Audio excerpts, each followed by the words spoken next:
I'm fallen. I need a Savior. Keep your eyes on Jesus. Christianity is not Christians. Christianity is Jesus.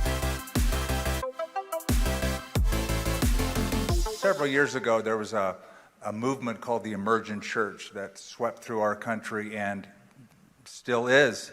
But it has sort of spawned this idea of taking the Christian faith and dismantling it, deconstructing it, and that's quite popular right now.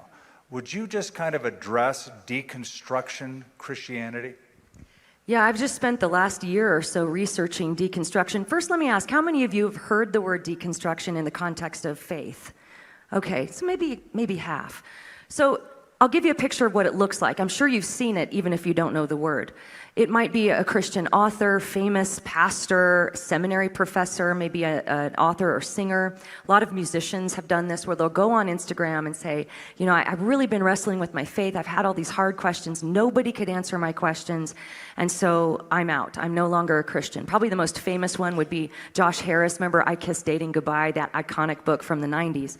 And so this has rattled a lot of people because they're using the word deconstruction to describe that.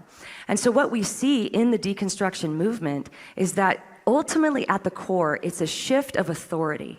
So it's not just having some doubts. It's not just searching after truth, but you've become unsure if the Bible is true, but you want to know what it is. You're searching for what the truth is. That's not what we're talking about. It's not, you know, we want people to engage hard questions and to ask the hard things. But in deconstruction, you're not doing that quest based on searching for truth or even having the Bible as any kind of a standard of authority. You've shifted the authority to your own self. And this is, they'll say this outright, that if you're going to a book or you're going to any external authority, you know, you're vulnerable to cult-like mentality and to be oppressed and harmed by these toxic doctrines. So in deconstruction, you go with what works for you. You go with what you deem by your own moral compass, which, by the way, is broken if Christianity is true. But you follow that to cobble together what you think God is and your path for you. And that's really what deconstruction is all about. That was so well defined and put. Thank you for that. Notice how Alisa just pointed out some of the things that they say that somehow Christianity is toxic or it's abusive. Notice those are moral terms, that they have this moral standard by which they seem to say that what you believe as an evangelical Christian is wrong. Again, by what standard are they saying this?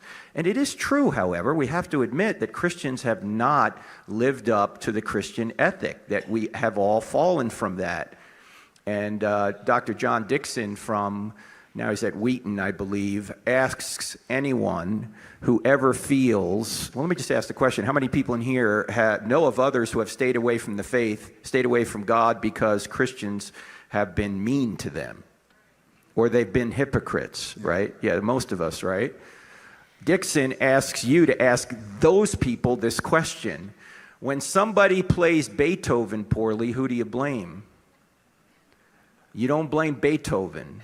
You blame the player, right? So when somebody plays Jesus poorly, you don't blame Jesus. Look, just because I'm not true and beautiful doesn't mean Jesus isn't true and beautiful.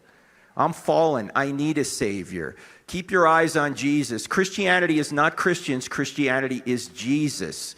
In fact, a number of years ago, I had a couple of debates with Christopher Hitchens. You remember him? Yep. He was a brilliant British atheist who sounded more brilliant than he was because he had a British accent.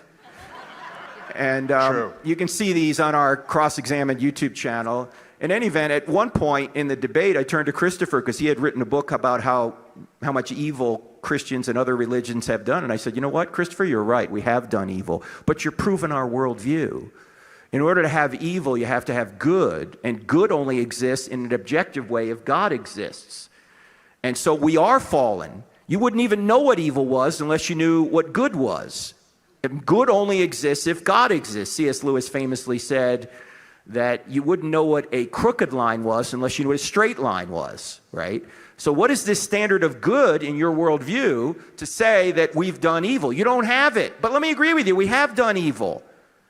We're hypocrites. We are hypocrites. When someone says you're a hypocrite, you ought to say, I am. What's your point? Right? You've just given evidence for God. It's wrong to be a hypocrite. Okay, I'm fallen.